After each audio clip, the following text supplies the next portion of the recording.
We are live in Banjo, broadcasting for viewers in the Gambia and around the world. This is the weekday news at 1300 hours with me, Janke Ture. Coming up in the headlines. The Gambia's Traffic Safety Index hits a dangerous trend, increasing risks to commuters and traffic officers. Unearthing illicit transactions, the network of financial and tax reporters convened a day seminar on anti-money laundering and terrorist financing. Plus, the people of Ba Njambang Jansong in the Lower River region launches a self-help community lighting project using solar energy. In the internationals, the World Health Organization Regional Office for Africa reveals that COVID-19 vaccine procured under the COVAX facility will be rolling out soon. This and much more coming ahead in the news with me, Janke Ture. Of the Jasong diaspora.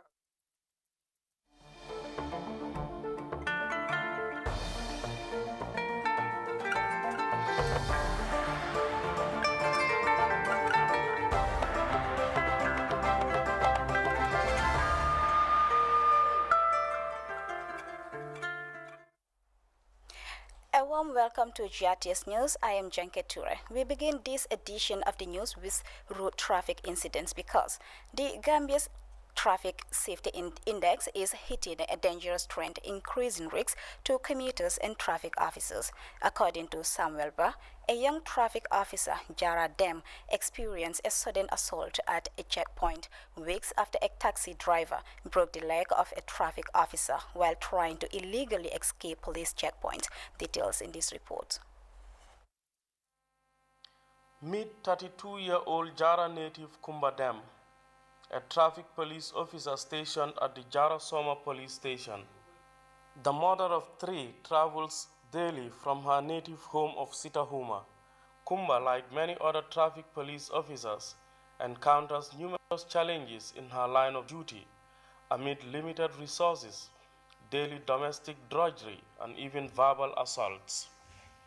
On Friday, 12 February 2021, around Jara Karantaba, Officer Kumba was verbally assaulted by a commercial vehicle who was later identified as a Senegalese driver. I was there checking as a traffic officer. I asked him to give me his particulars. He gave me laissez-passer, what they call laissez-passer. I told the man, this is not the document I'm requesting from you. The man told me, is this what I have? He alighted from the vehicle, shouting on me, saying all sorts of words on me. Fortunately, you guys were here and you meet the scene. So hadn't been you are not here, this man, I can say he can even assault me. So we are facing difficulties in this traffic. If you can help us, the way drivers are treating us on the highway is very abnormal. Because we are here to serve the nation, we deserve respect. Kumba explained how the commercial driver broke into a violent fit of rage, almost attacking her when she asked him to show his papers at the checkpoint. This Senegalese driver wanted to assault me in the front of the people.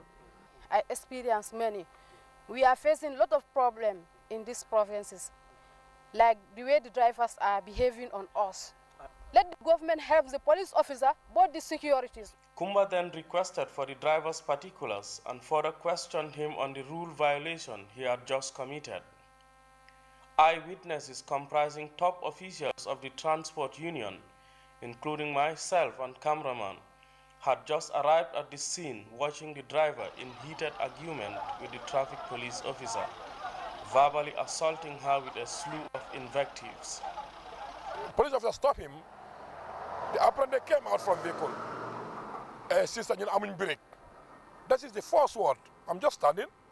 Sister, I'm in break. Police, I'm in break. If you don't have a brake, how can you drive a vehicle? That the vehicle is not roadworthy. So the police officer, go to the driver. Can I see your documents?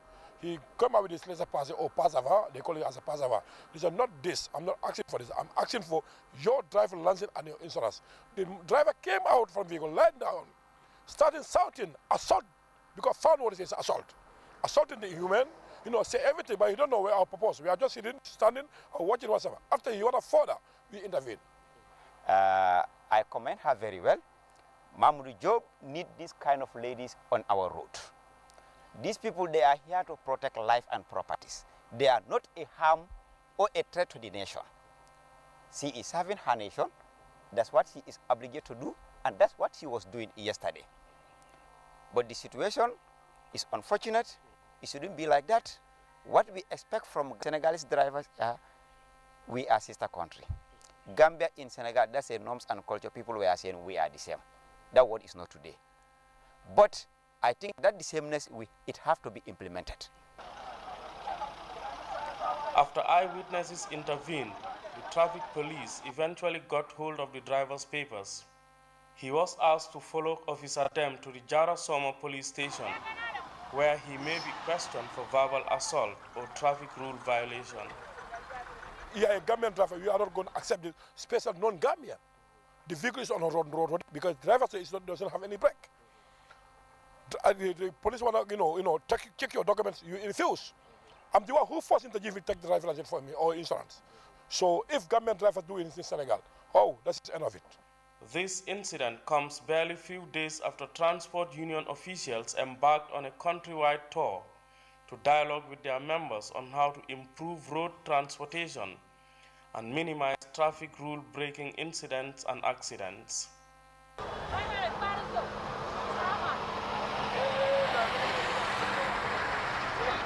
Elsewhere in Farafenye, another taxi driver reportedly trying to evade arrest for violating traffic regulations thrashed a traffic police officer and broke his right leg. The suspect, who subsequently escaped, was later identified as a Senegalese commercial taxi driver. Yeah, that day we are in that checkpoint. This Senegalese vehicle came and my couple was intercepting. So he was trying to take it inside the vehicle. So the driver was refused. I was sitting inside our vehicle, police vehicle. I was sitting there. He came to me, tell me that, sir. I say yes. He said, this Senegalese vehicle, I want to check inside the vehicle. He refused. Police have opened a case at the Farafenye police station. The spike in traffic rule violation is challenging police officers watching the country's roads, which are adversely overwhelmed by the spate of road incidents, mostly involving drivers breaking rules to make their journeys faster or evade police scrutiny. Samuel Bach, GRTS. The Network of Financial and Tax Reporters over the weekend convened a day's seminar for its members on anti-money laundering and terrorist financing. The forum held in Bijilo provided media practitioners the opportunity to exchange knowledge and ideas on effective and reliable ways to investigate and report activities on illicit financing, which disrupts the country's development efforts. Usman Mane reports. Committed to building the capacity of journalists in reporting issues relating to public fund management since their establishment. This forum is meant to address journalists in one of the most illegal and dangerous activities in world economies, thus money laundering and terrorism financing. Majority of money launderers use financial institutions, especially banks, to conduct transactions. In his speech at the event, the President Network of Financial and Tax Reporters, Abdoulaye Nyoke, noted the aims of the network, including creating public awareness on the country's financial and taxation systems, while highlighting the role of journalists in mitigating money laundering and illicit cash flows in the country.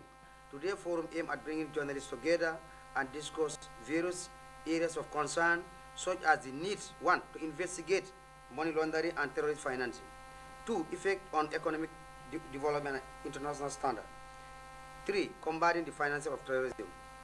One of the objectives of the NFT Gambia chapter is to ensure that journalists are well equipped with the requisite skills and knowledge to report on financial matters, tax administration and taxation laws in order to create awareness on the relevance, authority, the importance of taxpayers getting value for their money. He further resolves the organization's readiness to create more platforms for media practitioners to improve capacities as well as network among themselves to improve service delivery, manifesting the proceeds of criminals, describing them as legal, as money launderers transact illegal funds, as well as financing terrorism through financial institutions.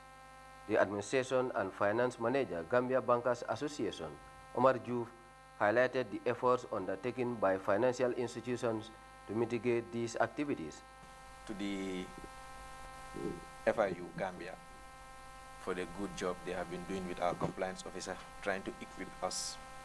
So I'll just call on the journalists to still create more awareness to the general public, because for us to defeat this, we need to create more awareness. Journalist Mohammed Esba urged his colleagues to venture into investigative journalism. We can learn as journalists and then, investigate and see probably those that should be accountable to the people are not found wanting to be launderers, are not found wanting to receiving monies from anonymous donors, because we don't know some of the activities those people are doing which can be detrimental to the country. An advisor to the network, Suma W. Jadama, also commended the Gambia Bankers Association for their collaboration since the inception of the network.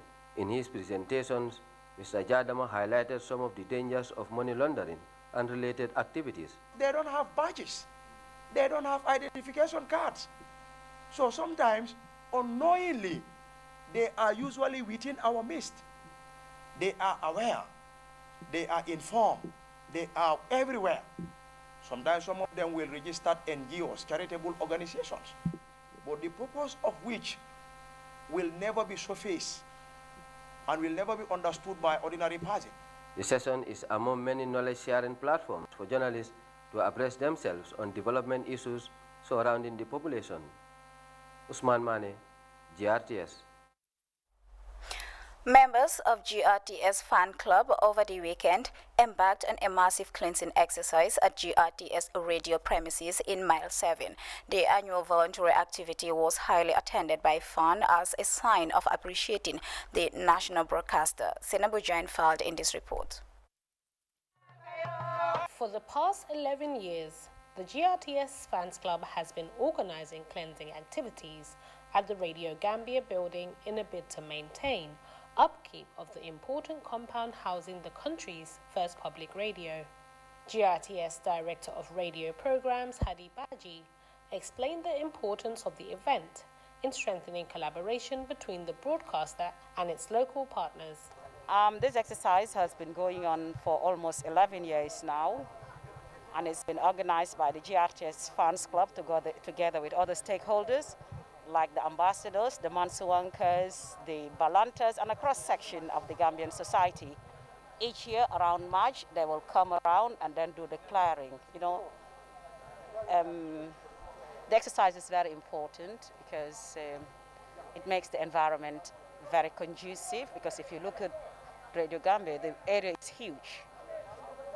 And there are so many grasses, trees, so it needs to be cleared to make the area conducive. They've been coming here for long now, and we are very much appreciative of their efforts. They've been a very good partner for the past 11 years. This is why we want to say a very big thank you to all those that have participated in this important exercise. The Public Relations Officer of GRTS Fans Club, Bua Fofana, hailed the annual cleansing exercise as a vital undertaking to support service delivery at the radio. GRTS Fan Club was founded in 11 years now. I can say 11 years. So we do this exercise every year. Every year we actually do it because of we really love the country. We are Gambian citizens. So we have to contribute something in our development. So GRTS Fan Club, we try to develop something in our society. So that is why every year we do ourselves to come here and do set-up. Partners and sponsors converge at the radio premises for a thorough cleanup, sanitizing the surroundings of Radio Gambia.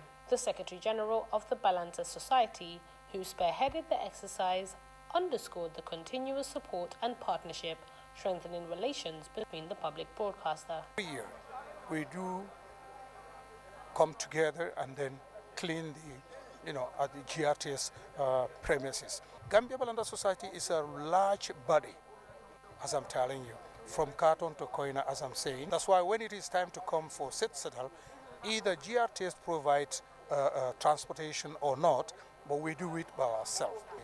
there is it. So we are a very good partner with the GRTS Fans Club. Several notable advisors of the GRTS Fans Club were also present at the cleanup activity. Participants include local leaders and representatives from various regions, including the Chief of Badibu Salikanyi, Alaji Jan, and Chief of Nyamina East, Alaji Keba Toure's delegation. Chefo Alaji Jan, wale in Kina.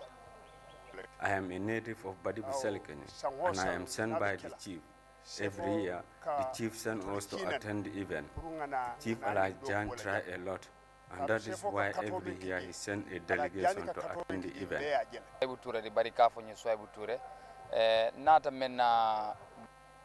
I am sent by the chief of Nyamina East, Alaji Keba Toure, to attend the event. We are happy to be part of the event.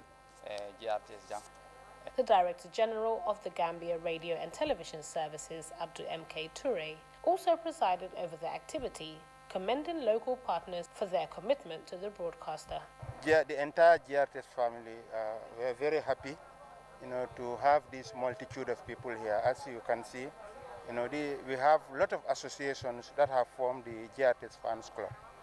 And all these associations, their ultimate objective is to forge a very important partnership with GRTS.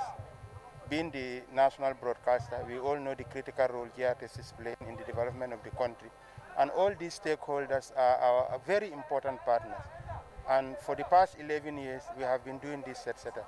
Year in, year out, these groups will come, they will assist GRTS to clean the environment. And cleaning the environment, has a lot of bearing on our health. And we really think this is a worthwhile venture, and we will really encourage the group to continue doing the hard work that they have been doing. Thanking partners and the Fans Club for their efforts, GRTS officials presented certificates to the various stakeholders, societies and associations that made the activity a major success.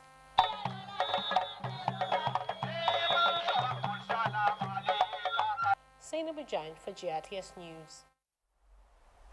Moving on, the people of Ba Njambang Jasong in the Lower River region has launched a self-help community lighting project using solar energy.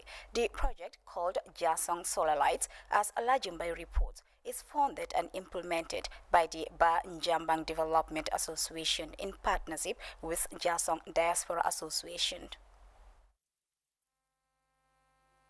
Solar energy street lights provide a sustainable, economical, environmentally friendly and convenient investment. This advantage, coupled with the need to improve safety and advance development in Jasong village, prompted the Village Development Association and their counterparts in the diaspora to launch the Solar Street Lights project, which aims to brighten the streets of the village. The project, estimated at over $500,000, is funded by natives of Jasong in the Gambia and the diaspora, and has installed dozens of solar street lights in the community.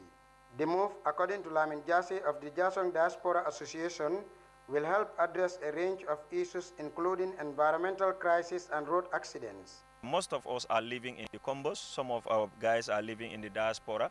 They are living in better houses and they on uninterrupted electricity. We felt that our people who are living here also deserve something like that.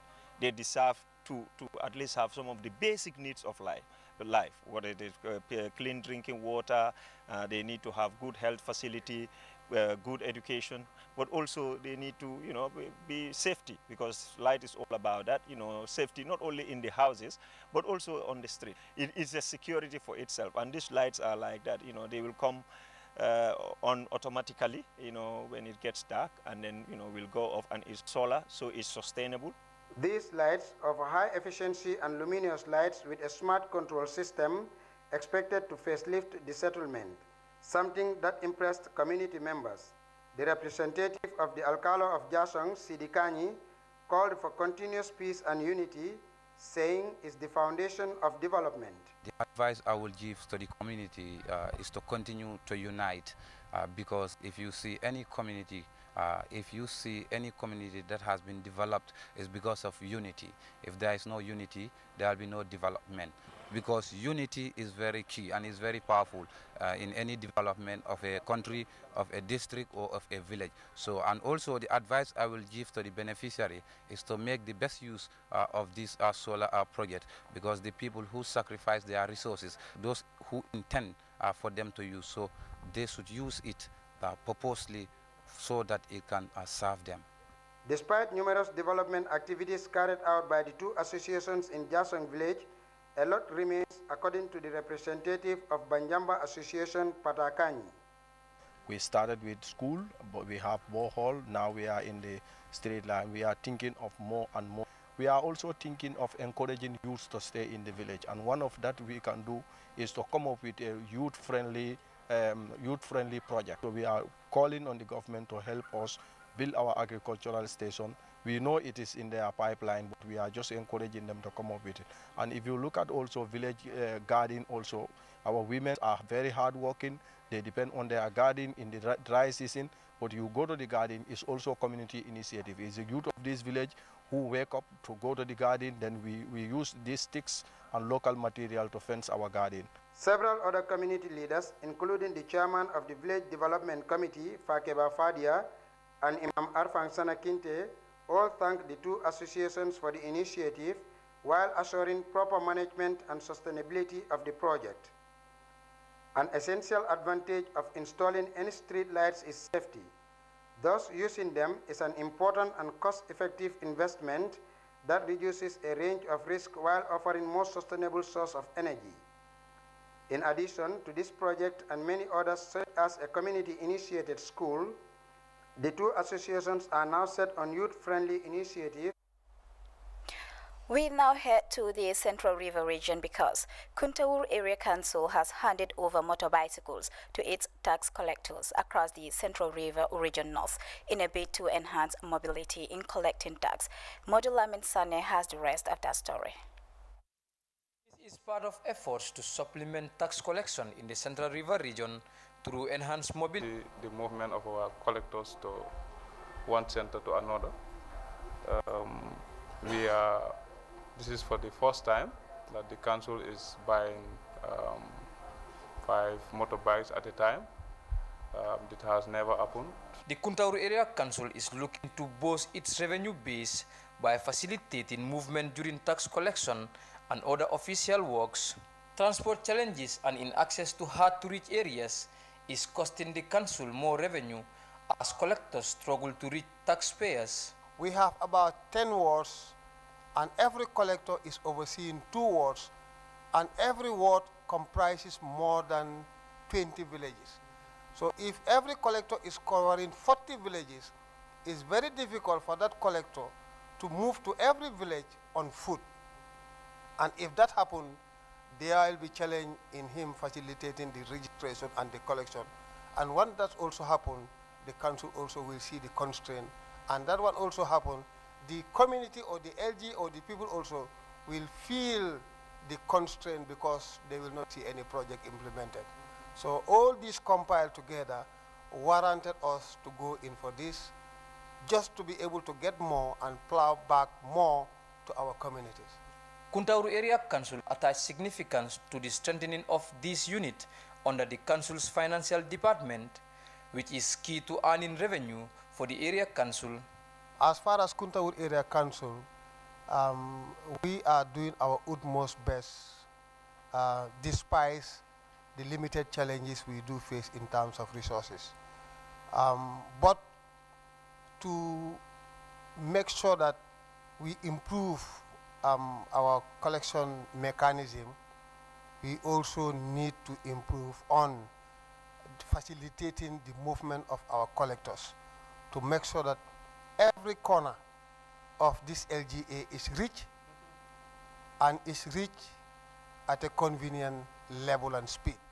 Effective tax collection is a crucial factor for a healthy revenue base to boost regional services and support sustainability. Giving this bike to us is a tax that is attached to us. The tax should be bestowed on us, should be delivered as expected. Let us ensure that the bikes are taken into proper caring and utilize the bikes as well for its purposes. because we all know that the council is faced with challenges that is revenue focus. So the purpose of buying this bike is to ensure that council gains more revenue. It is a fruitful moment for the council members, delivering 5 motorbicycles to essential tax collectors dealing directly with the public. Mudlamin Sane reporting for GRTS News from the Central River region. We will take a break. When we return, we will look at news from outside the Gambia. Stay tuned.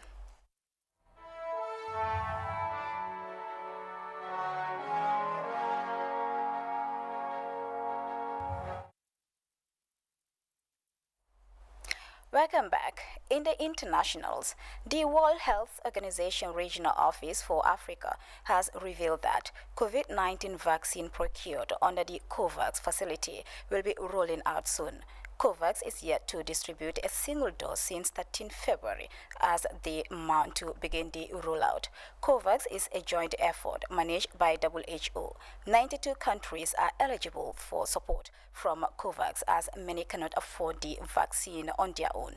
Details in this CGTN report.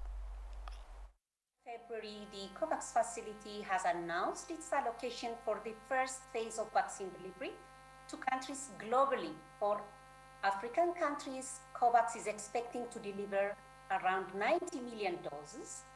This will cover around 45 million people, or that translates to 3% of Africa's population, prioritizing the high-risk population, including health workers and essential staff in the countries. Okay, important to note that the COVAX is on track for delivery. This is just start of a very rapid rollout of vaccines through the COVAX facility in 2021, with supply and availability of vaccines expected to increase during the remainder of the year. So COVAX expects to deliver 600 million doses to countries in the African region by end of 2021. Already in the first wave allocation, Pfizer vaccine by end February, first wave countries in Africa and Tunisia. In addition, AstraZeneca vaccine allocation is subject to the emergency use listing. Around 88 million doses of AstraZeneca are also allocated to 37 African countries. So this is where approval in the countries and also their readiness, logistics, and capacity for in-country distribution. We're also waiting for the emergency use listing for the AstraZeneca, like I have mentioned before. It's expected by mid-February, hopefully this coming week, and for delivery of both government vaccination flags and sign indemnification and liability clauses. African countries have been preparing for months, encouraging preparation.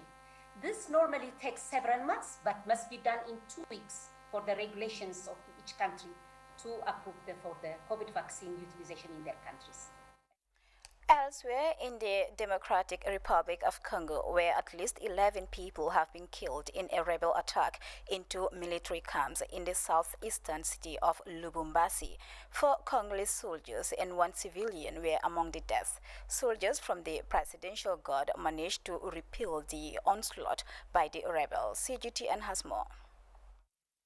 Penina, like you mentioned earlier, this attack happened in the DRC's second largest city of Lubumbashi. A number of rebels attacked 2 military camps. The mayor of Lubumbashi says their intention was to steal weapons in the armory there, but they were repulsed by the Congolese government troops who were supported by members of a commando unit known as the Republican Guard. And a number of them, 6 of them were killed by the Congolese troops. 4 soldiers and 1 civilian were also killed in the attack.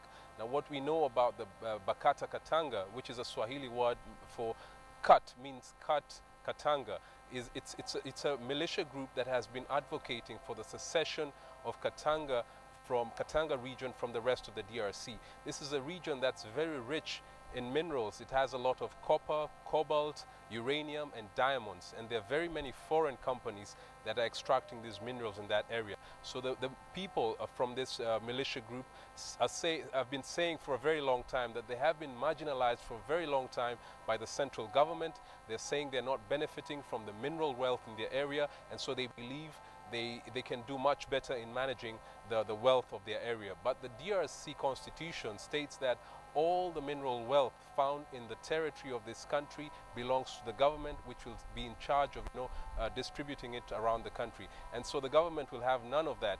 And so we're still, the authorities have deployed very heavily. Right now there's a very heavy military presence in Lubumbashi. They're patrolling the streets to ensure that there are no other rebels who are hiding in the community. The army says they have now taken control of the area and calm has been restored. A quick look at our top stories before we take a leave of you.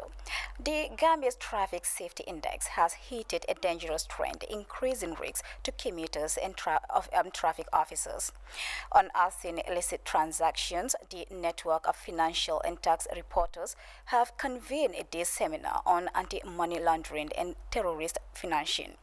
Plus, the people of Banjambang Jasong in the Lower River region has launched a self-help community lighting project using solar energy. In the internationals, the World Health Organization Regional Office for Africa has revealed that COVID-19 vaccine procured under the COVAX facility will be rolling out soon. That was all in this edition of GRTS News. Thanks for the pleasure of your company, and do join Fatu Janembai tonight at 2000 hours for more news. Thank you.